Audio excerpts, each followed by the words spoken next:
So,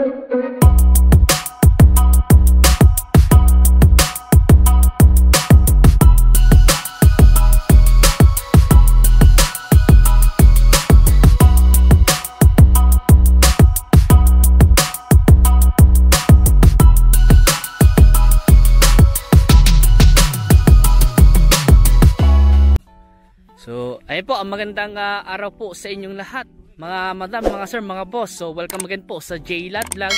So, for this episode po natin, andito naman po kami ngayon sa bahayan po ng Umingan, Pangasinan, at meron kami ipapakita po na property po dito. Ito naman po ay ano po siya, parang bakanting lote. O bakanting lote po siya, vacant lot. At ito nga po ay meron pong sukat na 6,000 square meter po ito. Sakto pong 6,000 square meter po ito. At dito nga po mag-start yung property. So, ayan po yung muhon. Ayan po yung muhon. PS po yan.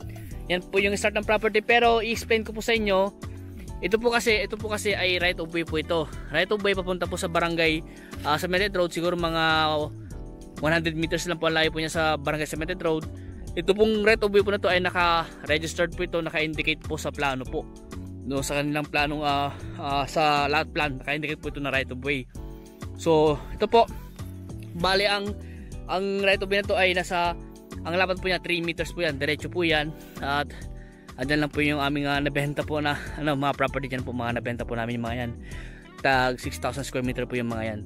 At yung mga sukat po nila. So, ito na po yung property na binibenta. At may mga puno ng may puno ng kawayan, may puno ng kamatsili. At ano itong mga to? Kamatsili din po. Kamatsili din ba yan? Oo, kamatsili, tapos may mga alibangbang. So ito po ay bakanting lote lang po siya na 6,000 square meter. Ito nga po ay ayon kay nanay, sa aming source po dito, si nanay at si tatay, ito nga po pala ay buhay pa po yung nakapangalan sa titulo. At yung presyo, boss, anong presyo ng property? Boss, 1.5 yung presyo ng property. 1.5. Ayun po ang sinabi po sa amin na presyo po ng property. At nakadirect po tayo. Kasama po natin si nanay. Si nanay at tatay, siya yung pinagkatiwalaan po ng may-ari. Yan, si Nanay Luz po. Yan, si Nanay Luz, sila po yung pinagkatiwalaan po ng may-ari na ibenta po yung property nila. Ayan. So, ito po, sa kabilang part po, ibang property na po yan, pero napakura na. So, makakalas na po tayo sa pagbabakod. At tatlong portion na lang sa may bandang likod, sa may bandang side dito, at dito sa harap kung sakali po na mabili nyo. At ito nga po ay hindi natin problema yung daan dahil may right of way naman po na registered. At malapit lang po siya sa barangay Cemented Road. And then may kuryente na, may internet connection, at malapit lang po sa school. Actually dyan lang po yung school sa may likod po nitong property na ito. School na po yan. At kami na rin po kasi nagbakod sa mga ito. Kami na rin po nagbakod yung mga yan. So nabenta po namin yan. Ano pa? Last 2021 yata yan. Ayan po. Mga ganun pong taon po nung nabenta po namin to. Ayan. So ayan po. Medyo ano lang po siya. Dito sa part na ito medyo may palalim po siya. Pa-slow po siya dito. Pero hindi lang po siya ganong malalim. Kumbaga pa-slide po yung kanyang ano po. Pa-slide lang po yung lupa. Ang estimate ko po siguro hanggang sa may mga bakod. Baka sosobra pa po siguro dyan. Pero kailangan po natin talaga ipa-relocate survey po ito para malaman po natin yung pinaka-boundary po ng property. May mga iba't ibang puno nakatanim, pero yung mga iba dyan ay mga tumubo lang po.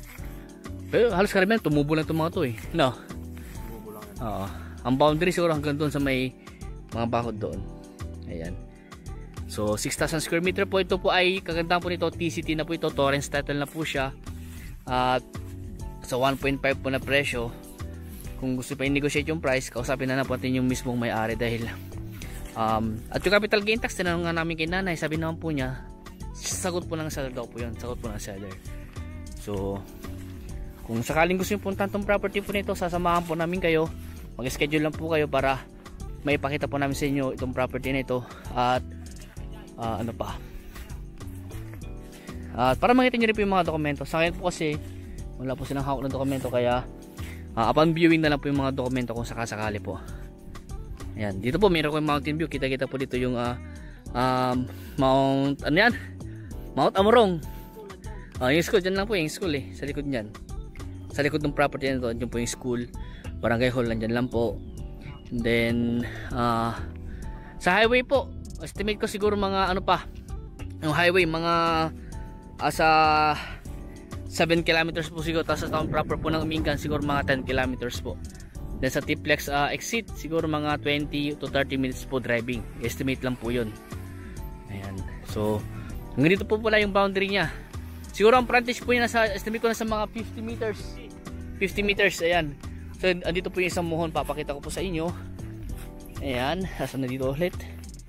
Yung muhon dito, ayun. Ito doon sa may poste. Ayan po yung muhon, diretso po yan hanggang doon sa may pinakita ko pong muhon po doon. Andun po yung muhon po nila. So magbibigay lang po tayo ng ano, 3 meters po, kasi yun nga po nakalagay sa plano na 3 meters po yung kanyang right of way. Ayan po. Yan po sila nanay po. Si nanay po ang aming source po dito. Nakadirect po siya sa may-ari at yun nga po. Sana nga po mabenta natin, mabenta po namin, mabili nyo po para makatulong din po kami kila nanay. Ayan. So kung may ibang katanungan pa po kayo regarding po sa property na, tawag po kayo sa amin. At kung gusto niyo pupuntahan, schedule niyo po para may pakita po namin sa inyo. At panoorin niyo po yung kanyang drone video para makita niyo po yung tawag dito, yung kanyang view sa taas. At bibigyan po namin ng, lalagyan po namin ng marking para makita niyo po yung kanyang ma-estimate po na boundary po ng property nito. So sa mga bago pa lang sa akin YouTube channel, huwag niyo sana kalimutan po mag-subscribe po kayo, pakihit yung notification bell para ma-update po kayo sa mga binablog po namin mga property na kagaya po nito. So hanggang dito po muna at maraming salamat po sa inyo lahat at God bless po.